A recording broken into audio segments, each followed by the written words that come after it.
English. We have two guests today, George Swede and Anita Krumins, husband and wife.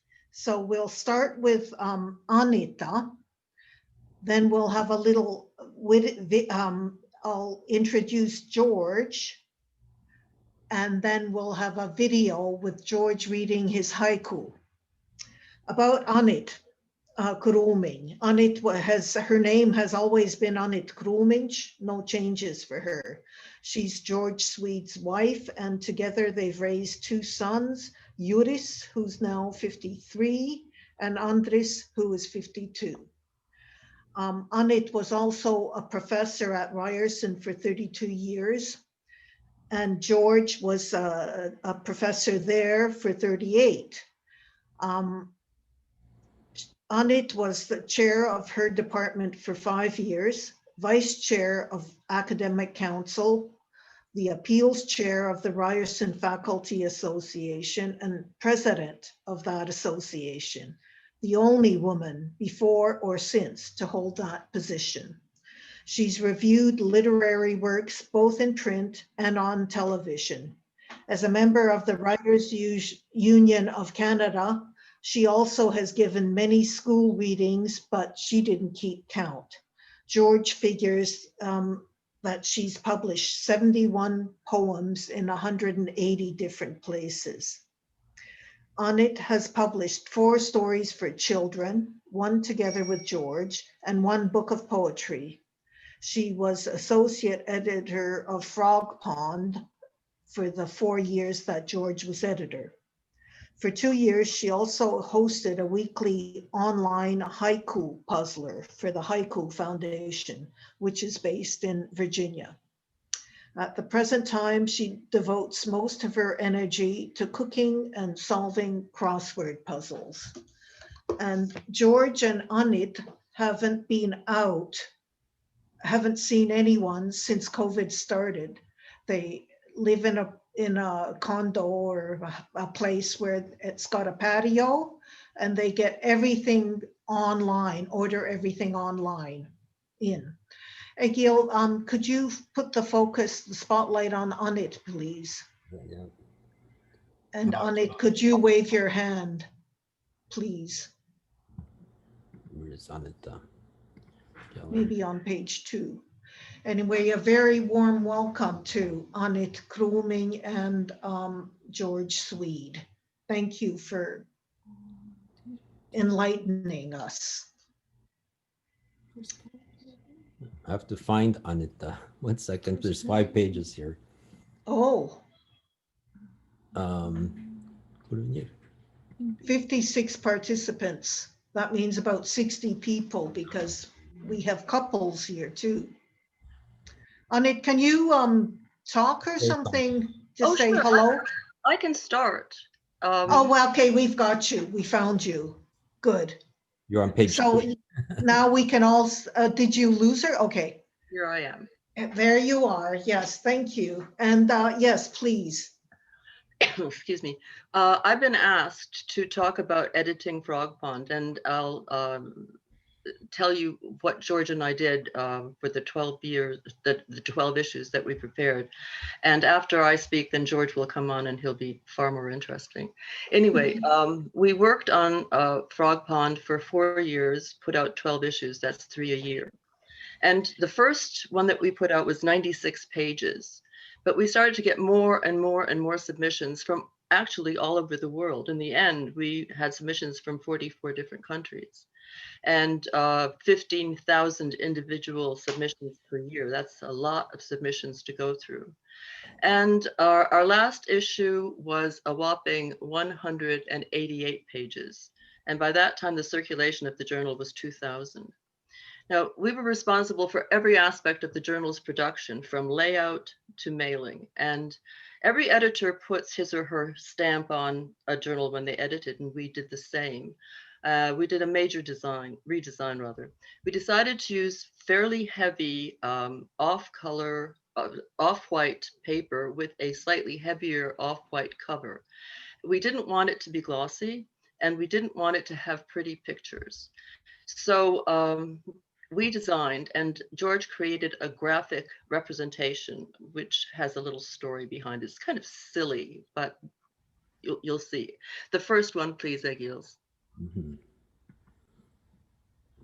Okay, the journal's name is Frogpond. And as you can see, we have a pond there and a frog sort of underneath. This is the winter issue. And the whole point of the frog being there is that it's winter and it's under the pond.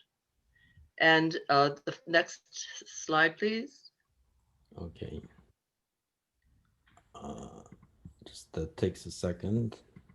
That's okay. Okay. It's very clever putting the frog underneath the pond. But that's what haikus are, I understand.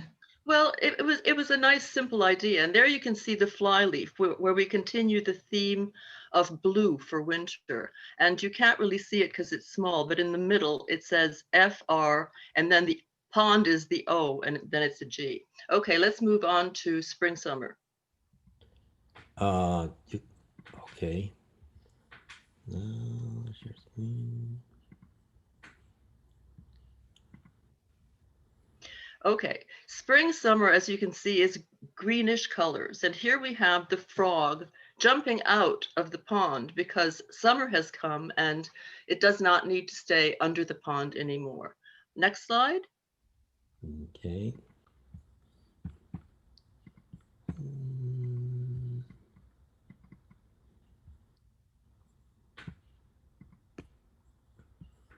This one. Okay, and there you can see that we continue with the green theme because it's spring. And there again, you see the frog in the pond. Next, now we're moving on to fall. Okay. Fall, B, C, autumn.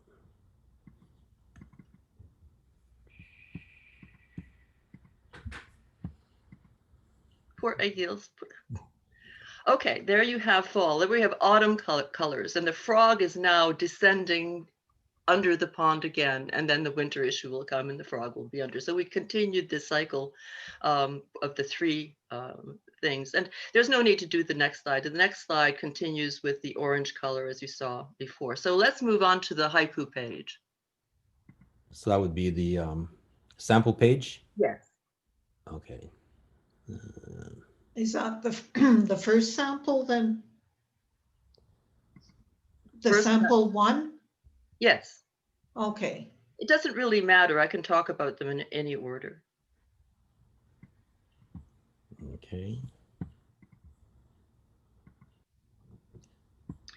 Okay, this is a sample page of the way we did the haiku.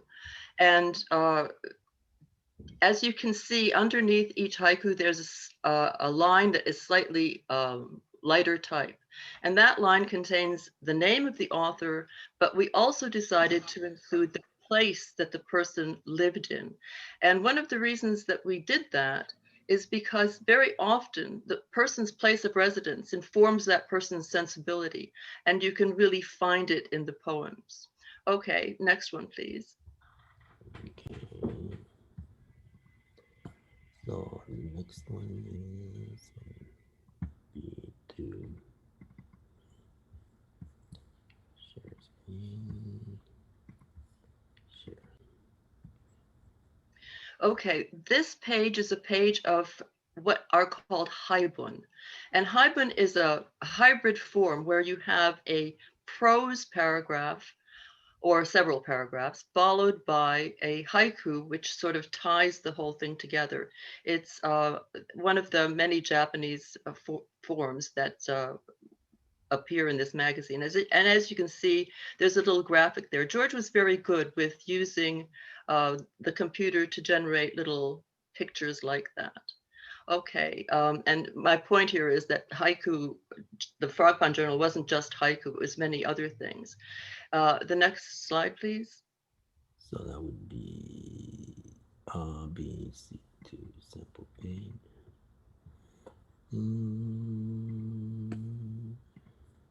I'm trying to rush through so George has his time. Okay, here you can see there's an article called Phenomenology and Haiku's Aesthetics of the Body, or Biking with Basho and blah, blah, blah. So we also had academic articles included. And the literary analyses often provided a problem for us because they were often written by non-academics. And while their insights were valuable and valid, they often failed to use citations and attributions properly. So correcting the footnotes and the bibliographies fell to me, and often led to quite tense interactions with the authors, as did my flagging their grammatical and spelling errors.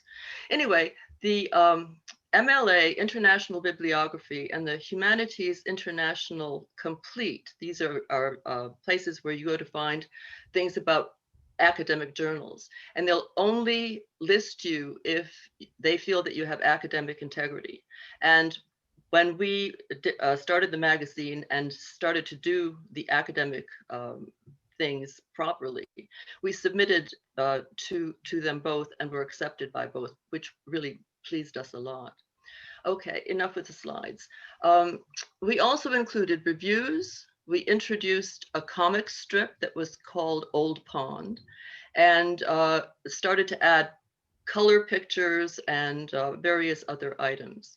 We also expanded the index. The index contained the names of all the authors that had submitted, but it also contained the names of people who had been referenced in the academic article. So the index was quite complete.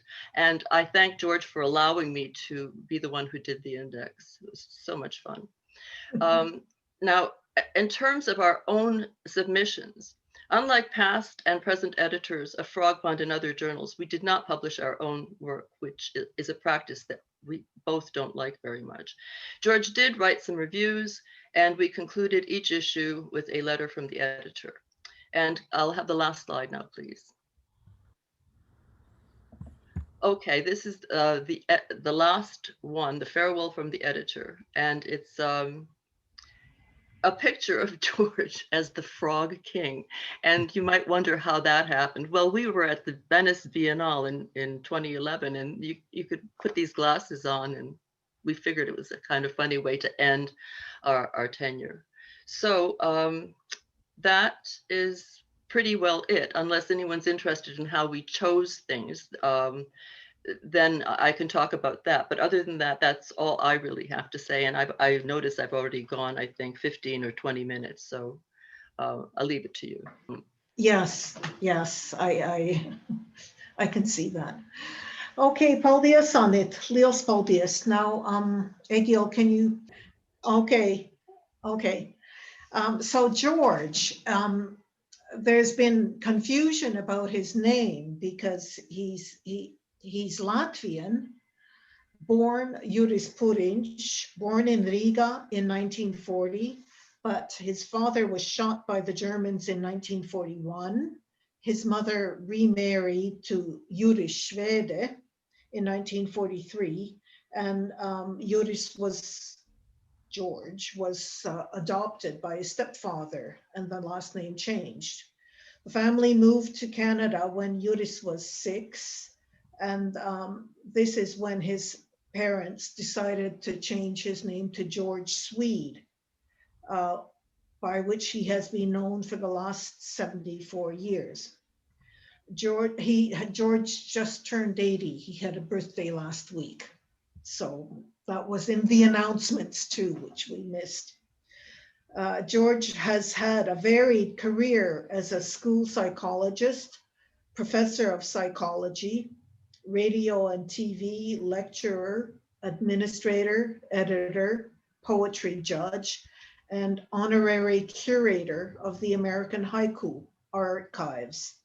He was the first and only Canadian to edit Frogpond, the journal of the Haiku Society of America.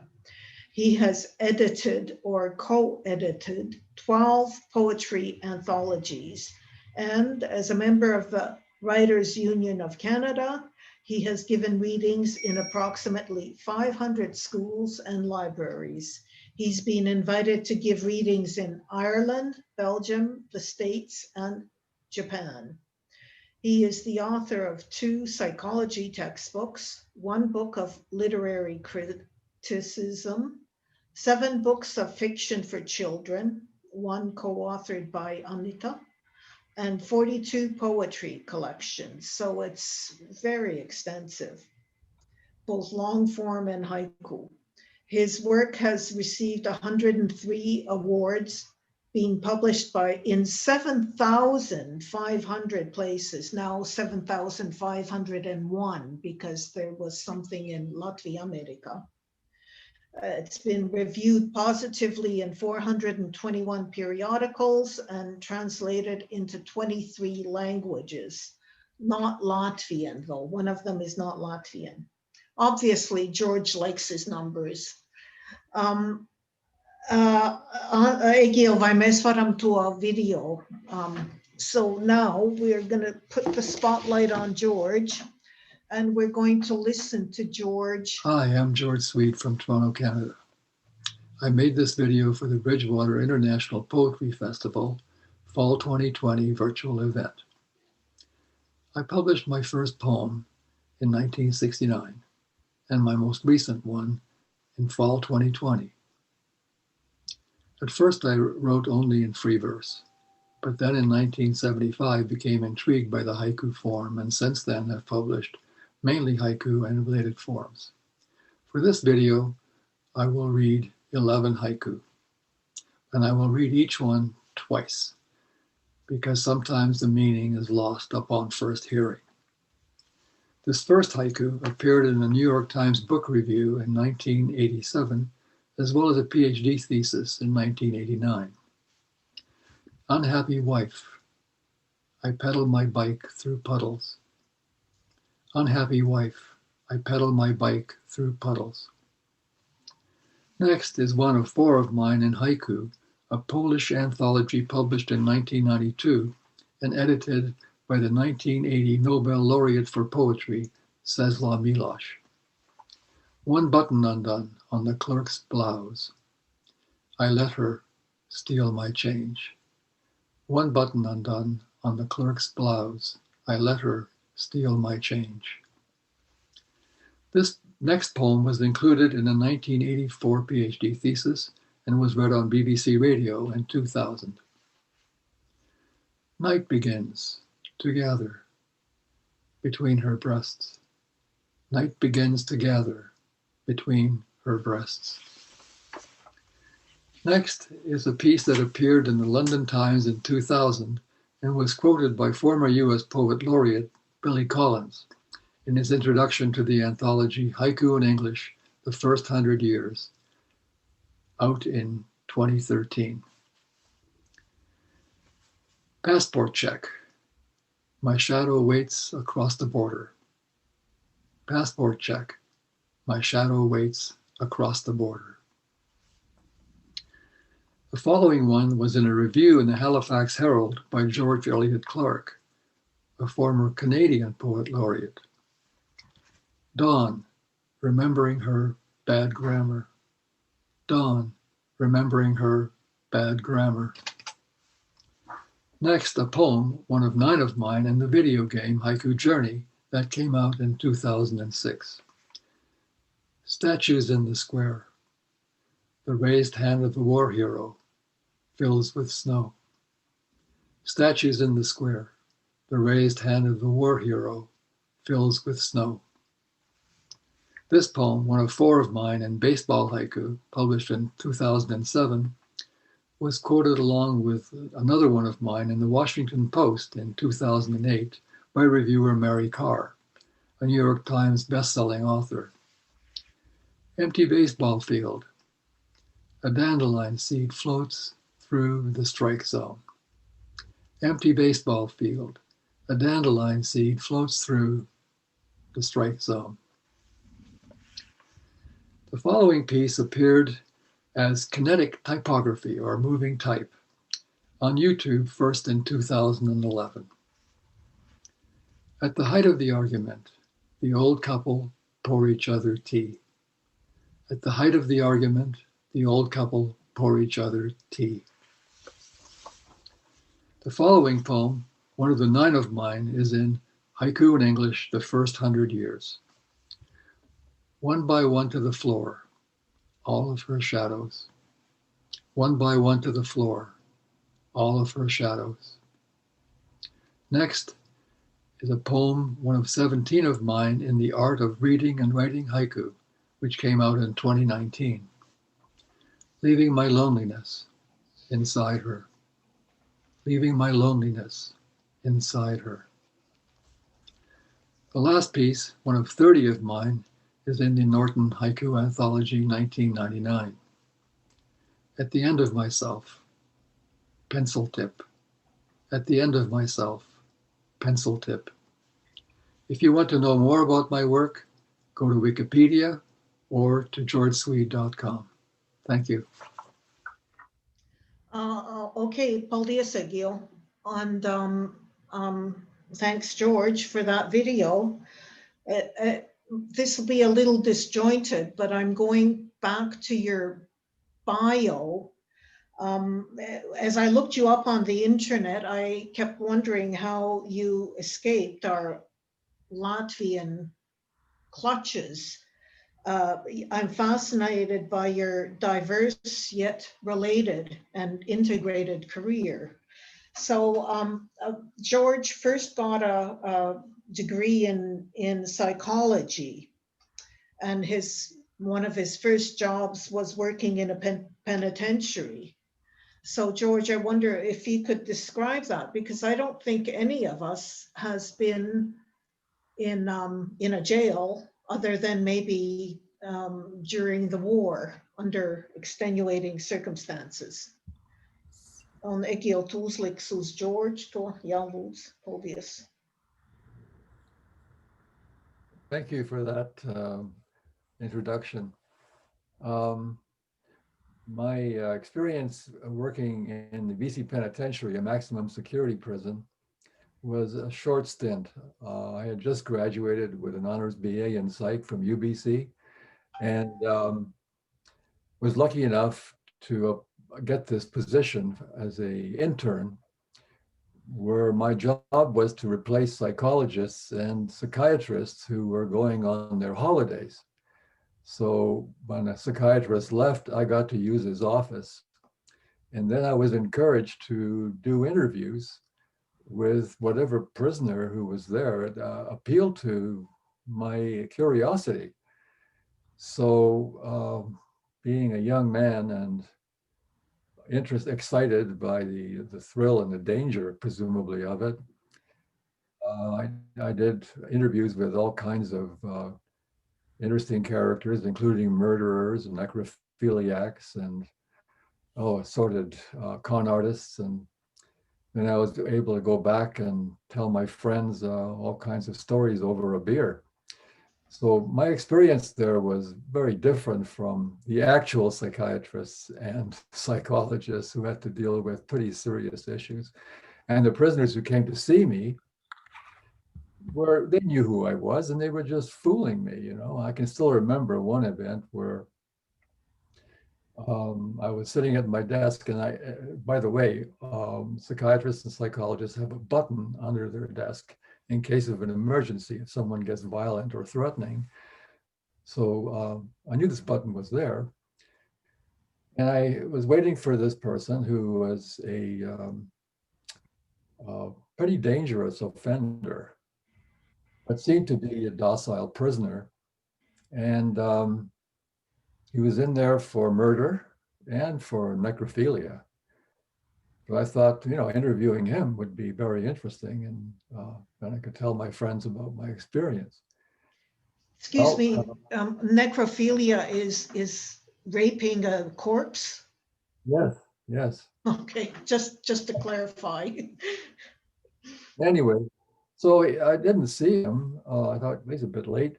However, all of a sudden I heard a voice at the top of the door jamb. Hi, you wanted to see me? And it was him.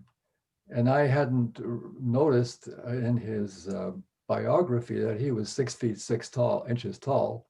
And so his head was just peering around the top of the door jamb. And he had been watching me for a while. So my finger went to the button. I thought, but that was my experience. But the one thing that you did mention was that it's a prison and the horrible idea of being enclosed. Well, actually, every time I went, I became a prisoner because I had to go through, because it was a maximum security prison, I had to go through several iron doors or bars with guards at each. And when I approached the prison to get there in the morning, there would be armed guards on the towers.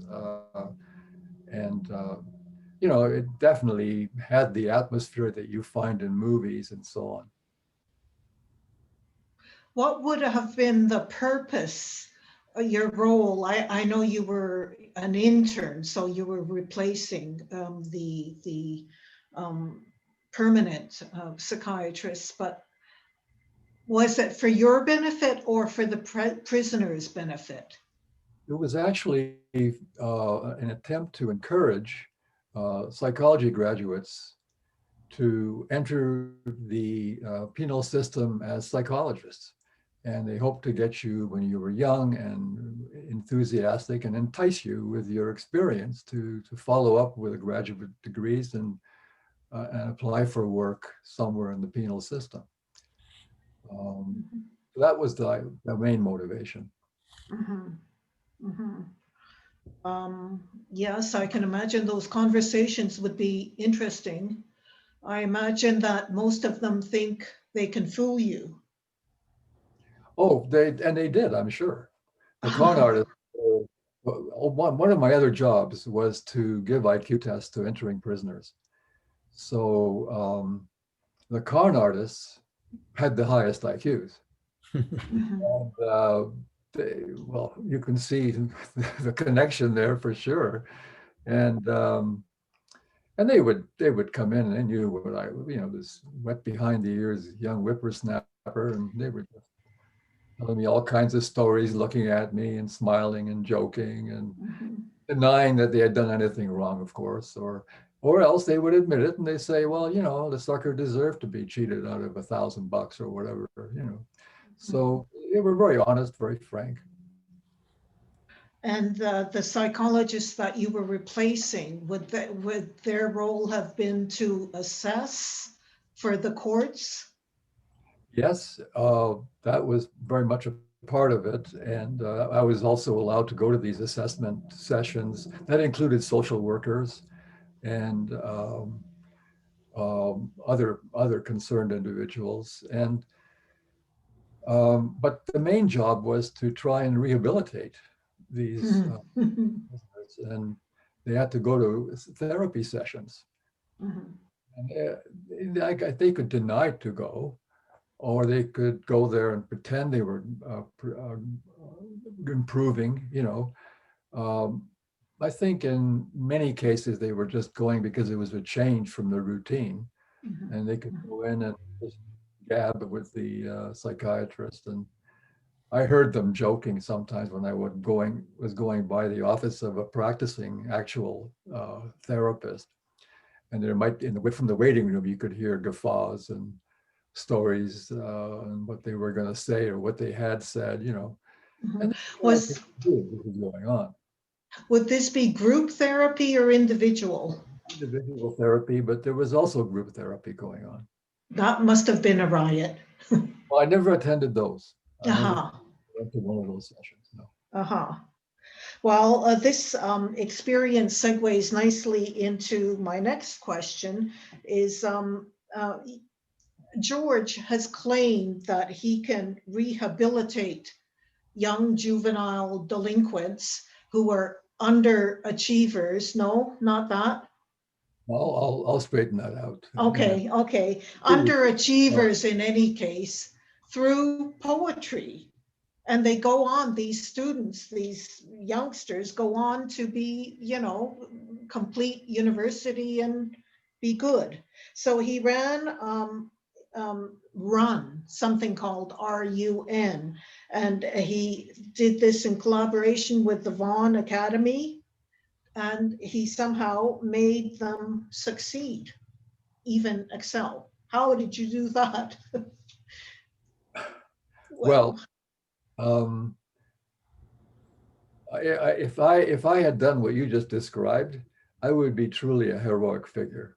Yes. In actuality, what I did was teach psychology, one semester of psychology, to students at Von Road Collegiate who had been selected by their teachers as being very promising students who had a good future in pursuing university degrees, but whose backgrounds included no members of families who had gone to university, who weren't thinking of their children as being persons who should go, but they should just leave after high school and start to work at some position. So financially disadvantaged. Financially disadvantaged, but really Yeah. bright students. And my role was created by Ryerson's collaboration with the Toronto District School Board to see how this would work. So I would go in and teach a introductory psych course for one semester. And the hope was that if a student did well, that would give them this confidence. Hey, I just did a university course. And I'm graduating in the spring. Maybe I should consider going at least part-time. And that's where the success came in. Of the 20 or 25 students each year that I taught this for 7 years, maybe 15, 20 went on to university. And of those 15, 20, maybe 10 or so actually graduated and earned scholarships and all kinds of honors. It was quite the success story. The program won some awards from the Toronto District School Board and so on. And so financially disadvantaged, it was subsidized, then they would gain scholarships or? The way, yes, that's right. They would apply. The real heroes were not someone like me who was just going in and doing something I'd been doing for years anyway. The real heroes were the actual teachers of these students who selected them, encouraged them, kept them going, kept their motivation up. They were their real heroes. Mm-hmm. And they would scour scholarship opportunities and then present them to the students, encourage them to apply. Yes. So they got a good grade in intro psych, What happened to the program? I quit. I did it from 1993 to 2000, but I was chair at the time and it was getting too much for me. So another faculty member took over and did it for another 3 years. So the program lasted for about 10 years. Mm-hmm. And I don't really know why it just sort of lost impetus. Mm-hmm. Oh, one reason perhaps was that it expanded to another high school. And that became a bit of a burden.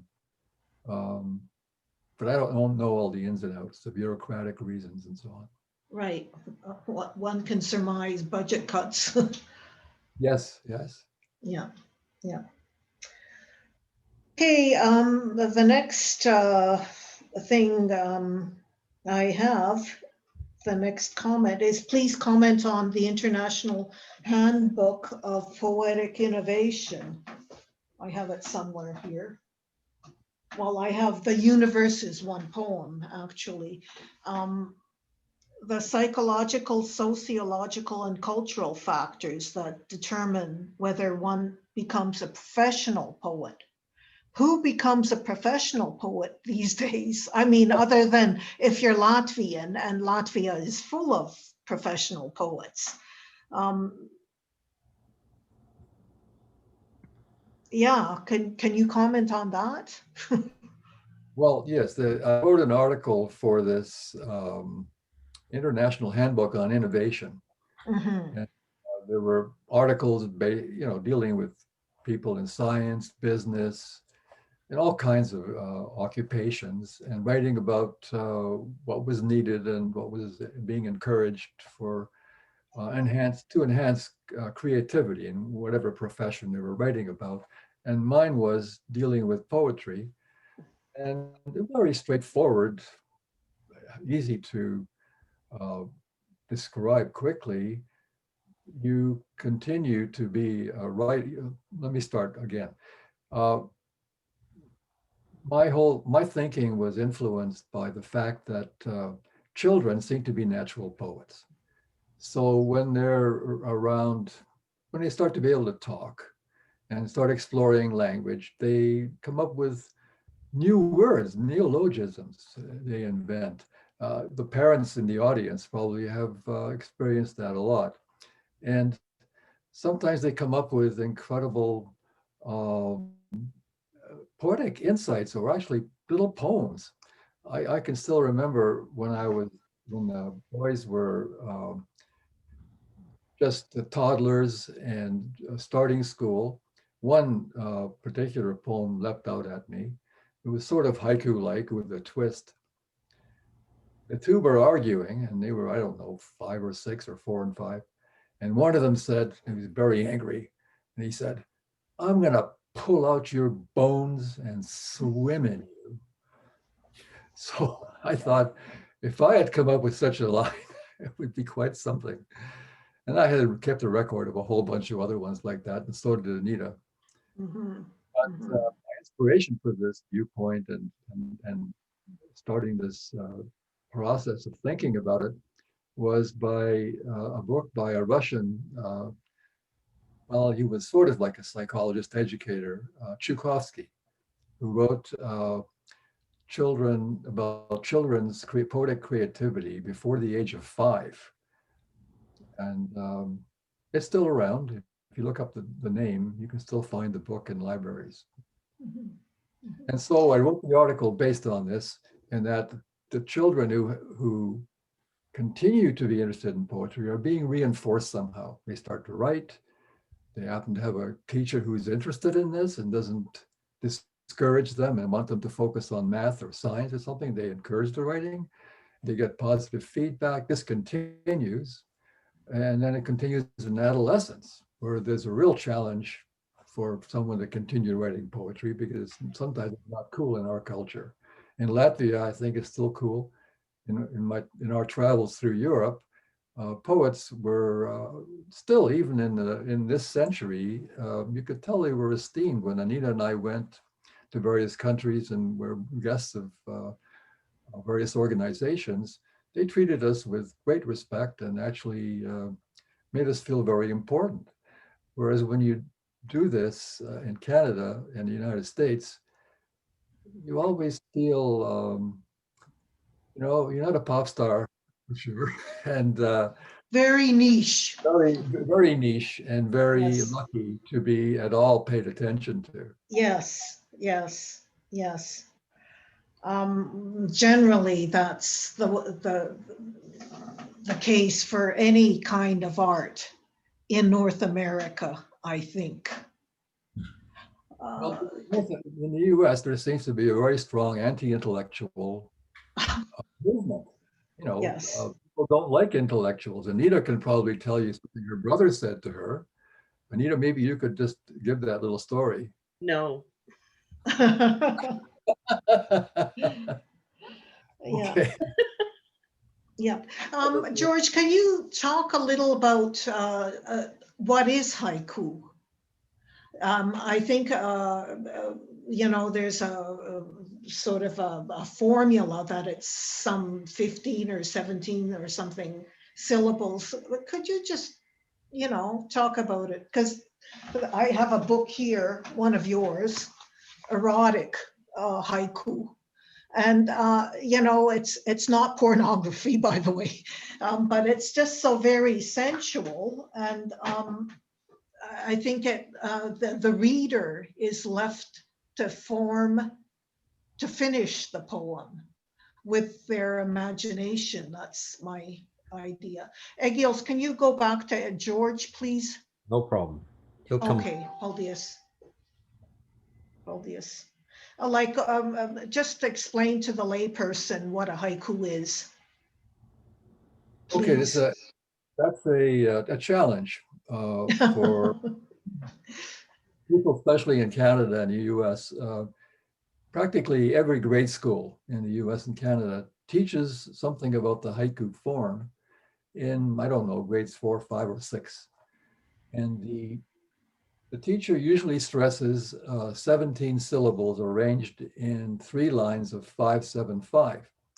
Now for the teacher, this is a great advantage because it's structured and it creates a knowledge or a sense of syllabification in students. They get to understand what makes a word. And so the teacher will ask the class to write a poem, let's say about a spring day. And it has to be arranged in 5, 7, 5 for a total of 17 syllables. And the children obediently do this, of course, and come up with pretty lousy poems, but really good 5, 7, 5 syllabic structures. And this stays with most people, and they dismiss it as a silly exercise often, and something that was suitable for me when I was in grade school, but it's nothing for me as an adult or a teenager. In reality, a haiku is just basically a very short poem that creates, if it's written well, it'll create resonance. If it's not done well, it won't. Like you said, the ideal is you finish the poem in your imagination. You get the resonance, the ripples, and it carries you somewhere. And the idea of 5, 7, 5 did come from Japan, a loosely structured idea, but where it's very confusing unless you study about the form is that in Japanese, the Japanese language itself, people see more syllables in a word than we do. So a Japanese haiku that has actually 17 syllables, in English only has about 10 or 12. So the ideal, if you want to follow the ideals of the Japanese poets, you should be writing 10 to 12 syllables or even shorter if you can. So what has happened in America is that a large number of us try to write poems as short as possible that still has some resonance. And the big challenge is you can write one that's got 6 syllables and it resonates. Wow, that's pretty cool. And so I took on. Can I tell about yours and his experience, George? Sure. Our son Eurus was going to Upper Canada College at the time, and the teacher insisted that they write haiku 575.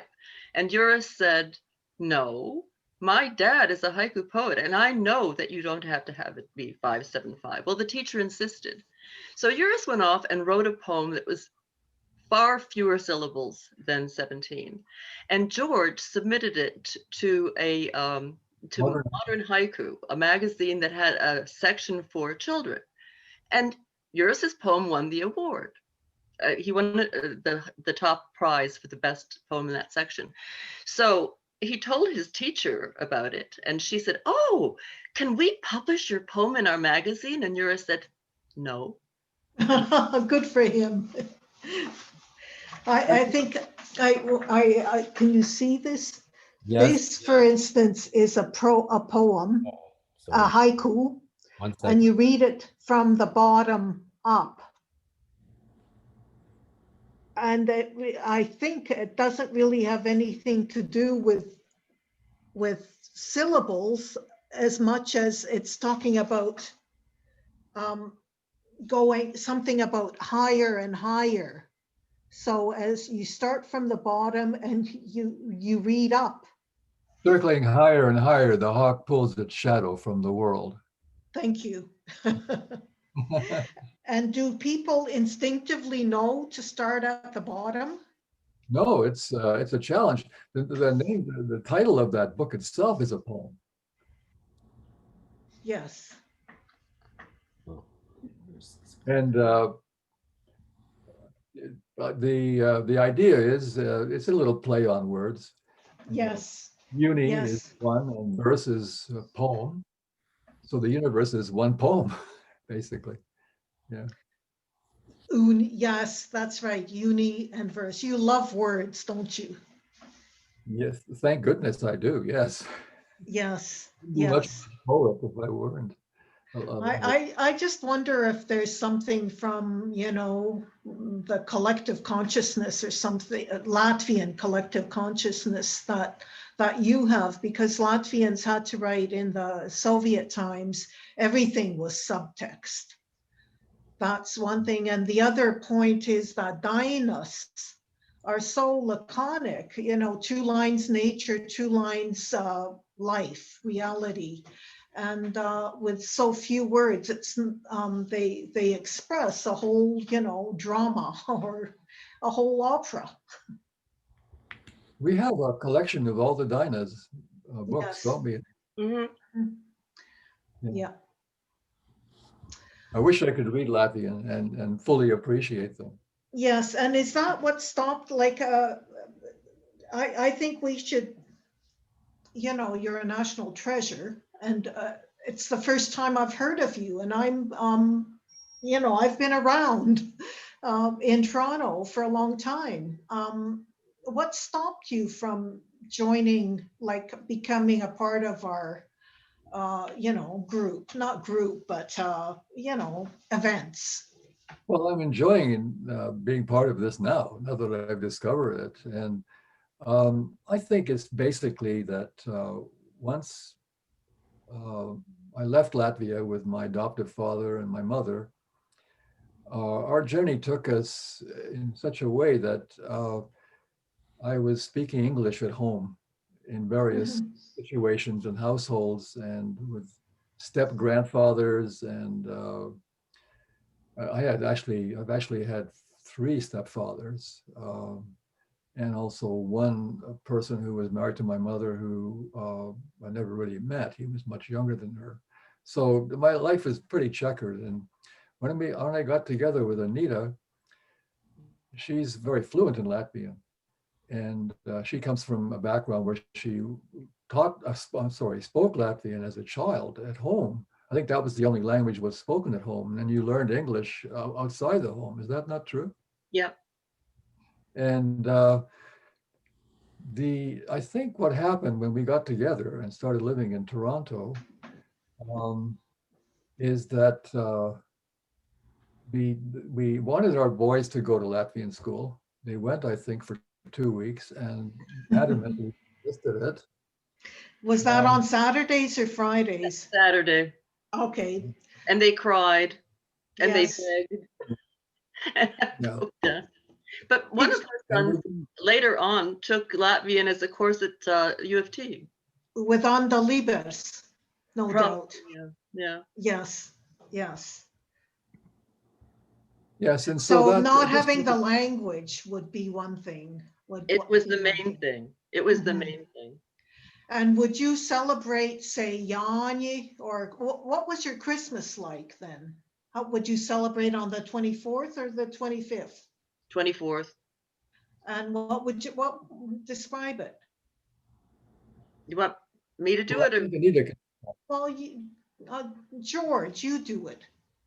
Because. Well, I wanted Anita to describe it because she was the director of Christmas, basically. Oh, okay.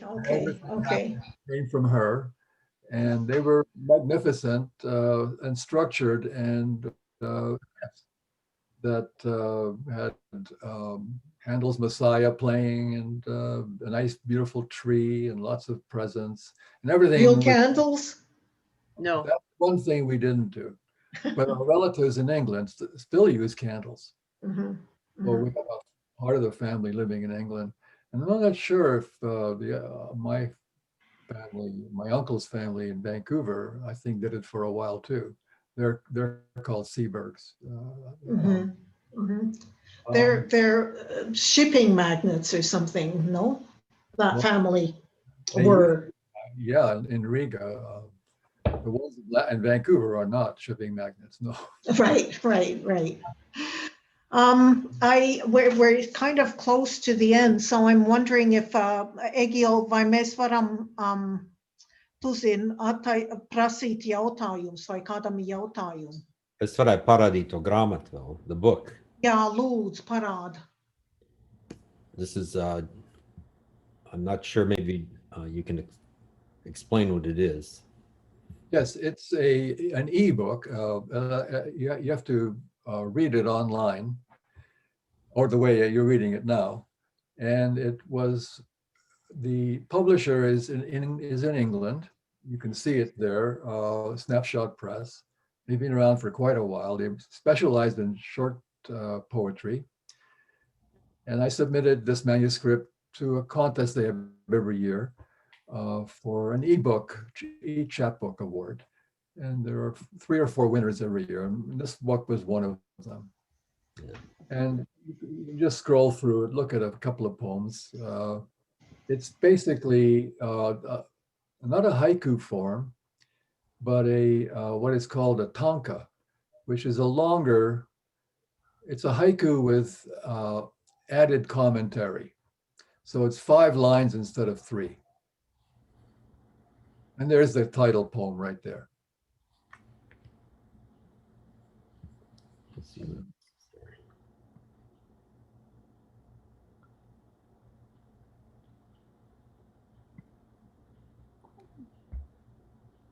Maybe you could read them. On the glass table, wiped clean last night, a new film of dust, the daily reminder of what's to come. We all become dust. Death is the only sure thing. Is that it? Yeah. That's part of it. Barbershop mirror, more wrinkle and sag than I thought. My hair invisible on the white apron. Okay, so you're older than you thought you were in your mind's eye. One more. Okay. The growing number of the dead who had memories of me. This week, just one garden waste bag. Okay, anybody want to comment? Egil, do you want to comment? I have to get my head around it. Okay, death is involved, yes. So I think that, George, was your great success with the kids, you know, especially the start them early on poetry. And then I think somewhere I read that, you know, the teachers like structure, and you take away the structure and give the kids the freedom to explore and be silly, and that's the beginnings of a poet.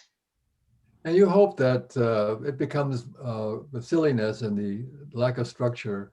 You hope that the person does evolve into a responsible citizen in the end.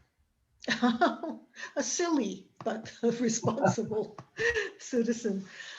Vai kādam publikā ir jautājumi, jūs varat, Egils, if you unmute us. Yeah. Tad okay, Irēns Vagulis, but you're on mute, Irēn. Tev jānoņem. Just 1 second here. Tu zini, kur tā poga ir kreisā pus. Jā, okay, labi. Okay. Why a frog pond? That fascinates me. Why frog pond? Why the title, Frogpond? Yes. George, answer it in terms of Basho's poem. Where's George? Yes, He's I'm ready. there. Well, why don't you answer it? You're on. No, you do it. Okay, well, Basho wrote a famous poem, and I hope I can remember the lines. Something like this: a frog jumps in, water sound. And you're supposed to, you know, just think about what that means, but it's written a little bit better than I just spoke it. But Because Anita Japanese. in Japanese, and Anita wrote a sort of a satirical version of this. Anita, can you remember it? I'll look for it. Okay. It actually offended a lot of people. I don't know if I should read it. Oh no. Whoops. Well, tell them who Basho was, George. Yes, Basho was one of the haiku greats. He's actually considered worldwide one of the greatest poets ever. And he was an itinerant person. He wandered from place to place, and other people put him up and fed him. And he wrote a couple of interesting books about his travels, and they're classics. If you look up Basho on the internet, you're going to get a lot of hits. And the point is, we did not name the magazine. The magazine has always been Frogpond, and it's based on this poem by Basho. Now, when I started writing haiku, I was making fun of it because I thought it was kind of funny. So anyway, I wrote this one, and I will read it, but you won't like it. No one likes it. Basho's turd, frog, plop. Yes. I love yes. it, actually. Fascination with excrement. Well, not just that, I thought, where in the modern world do you ever hear a sound of like a plop? Well, there it is. Yeah, too many frogs right. have appeared in the city lately. Kādam citam ir jautājums? Jā, Es nezinu, kas teica jā. Osekls. Oseka, lūdzu. Osekls. Okay. Okay, the question is, your downtime this year, how has that affected your creativity in this area? Well, it's actually helped. It's given me more time. Instead of going out and wandering around, and we've not been traveling. We used to travel a lot abroad and so on, and now we're just at home. So there's more time. And there's so much time that Anita's been teaching me how to do crosswords, and I've discovered that they're extremely difficult. She'll finish one in 10 minutes, and I'm working on one several hours later. So it's a skill that I'm learning, and I'm actually glad for it because it's training me. It's like an athlete who's playing tennis, but who does weights and does all kinds of other stuff besides tennis to become a better tennis player. We're not talking about crosswords with synonyms. We're talking about cryptics. Okay. Yes. So your haiku has not turned depressive over this period of time. Yes, it has, but in a poetic way, I hope. I've published quite a few things this year, and some of them are hopeful, some of them are optimistic, some of them are depressing, and some of them are probably unintelligible, but somehow managed to be published, Vai kādam citam ir jautājums? Uzliekiet roku, paviciniet. Aija Zihmans, bet tu esi uz mute. Tev ir, There she is, middle. Go back one. viņa ir trešā lapas. Okay, Aija, labi. Well, my first question is to Anita Krumins. Did you ever write haiku in Latvian? No. We do have one tiny book called Tanka in the Latvian library, but it is in Latvian. And at one point, I think that there were more people writing haiku in Latvia. Why they haven't published so much, I'm not aware of that, but it is there, but it's in Latvian. So you're welcome to come and investigate what we have, at least in the haiku or other areas. There are haiku poets in Latvia. We were at a thing in Ghent in Belgium where they had invited people from all over the world, and they put haiku on the canals, on the walls and stuff. And there was a young man from Latvia who did write haiku, and his father was also an author. But unfortunately, I just can't remember his name. But there are people there writing it. Right. There's only one book. I looked to see if there are any books now available, and just one. But they have an enthusiastic group who started that, and I think they still continue, but more privately. My question for George Swede, Mr. George Swede, well, first of all, thank you both of you for a very interesting view of the world of haiku and your world altogether. And the books that you wrote for children in the 80s mostly were published. And is there a sort of a particular reason why you stopped writing those poetry books and your books with Krumins as well. You stopped writing for children. It was just sort of going on into other areas or other interests. Yeah. Yeah. And-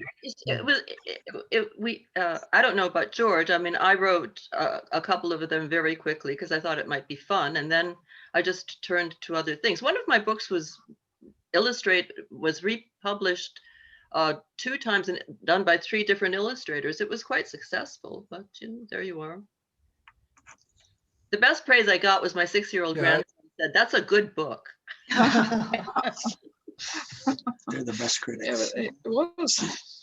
Thank you. Peggy, I think it's time to go.